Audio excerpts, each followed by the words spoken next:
So you've got your number, you've got your salary, you've chosen your salary and you've documented it, you made it a reality. Now, let's think of a little bit about it. How are you going to get there?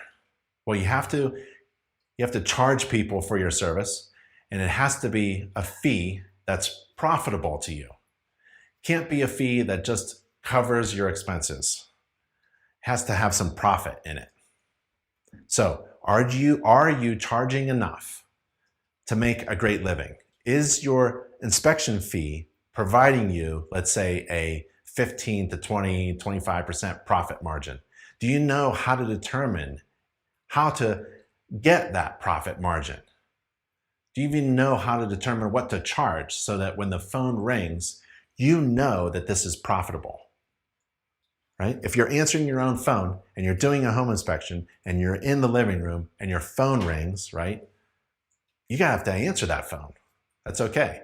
When you do, if you've done all the math and you've calculated it right, you are assured that the person on the phone already knows you and is about to hire you. All you have to say is yes. And when you say yes, you are saying yes to profit, right? You're not guessing whether or not this job is going to pay the bills and help you with your profit margin and pay their employees and all that stuff. You've already figured this out.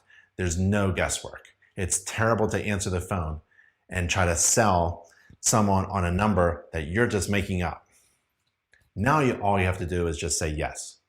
You already know your base. You already know your calculation. You already know your profit. It's incorporated into your bundled package that's profitable. Now, charging an inspection fee must be based upon the incredible value that you're providing.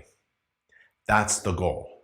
You have to figure out value. You have to, in business, if the perceived value is greater than the cost, it's a good decision. That's what happens in the market. When someone is trying to determine whether or not to buy a product or service, are they overwhelmed with value? Then their wallet comes out fast.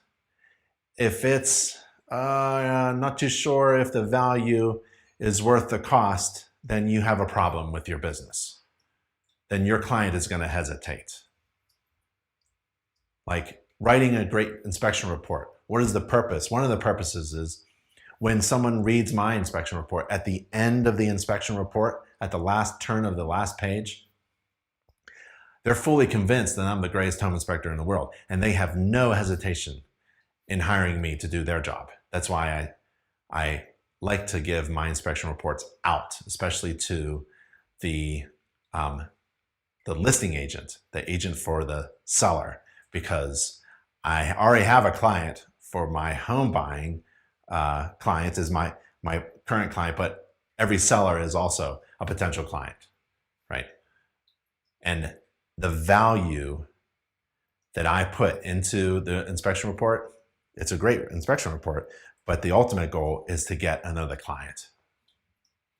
Someone to read it and be convinced that the cost of getting that information is so low to the overwhelming value that I provide. You want to base your fee on incredible value that you can provide your clients. It's not solely based on how long it takes to perform a home inspection. Remember, we just recently in the previous step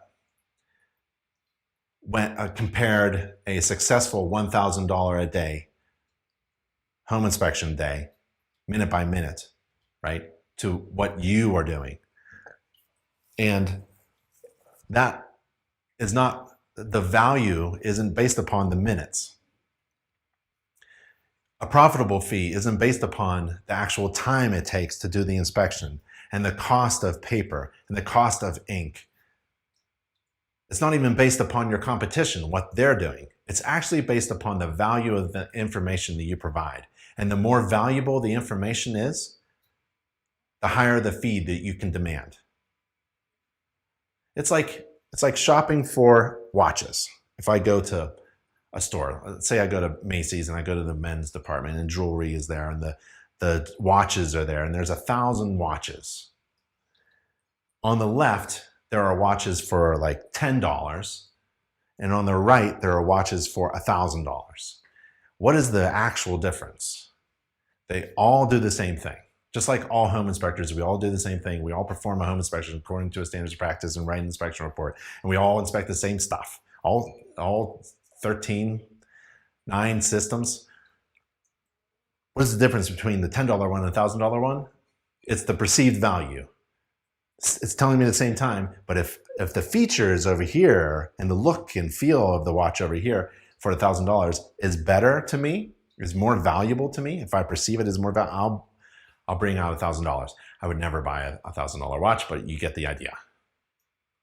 So with this in mind, that your fee is not based solely on how long it takes to actually do an inspection. It's more based upon value. Let's learn a little bit from a short story about Pablo Picasso that my brother Nick Amico, founder of InterNACHI, likes to tell. So Pablo Picasso, the painter, was dining at a restaurant in New York City, and a fan introduced herself to him and gushed at how thrilled she was to meet the great artist and how she loved his work.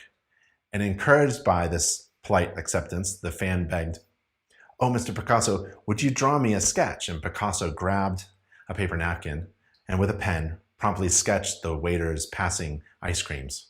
And the woman reached for the sketch, and Picasso said, "Madam, that'll be $10,000. And she was shocked. She said, "But $10,000, that only took you 2 minutes to draw." And Picasso said, "No, madam, that took me 50 years. So Picasso priced his service to value, not to the cost of manufacture. Picasso did not price his service based upon the cost of the paper, plus the ink, plus some hourly wage, nor should a home inspector. Keep your prices up. And let's watch how an InterNACHI certified home inspector actually calculates his profitable inspection fees. And follow along as the video plays, and feel free to pause and take notes, but do this task now and watch this video now.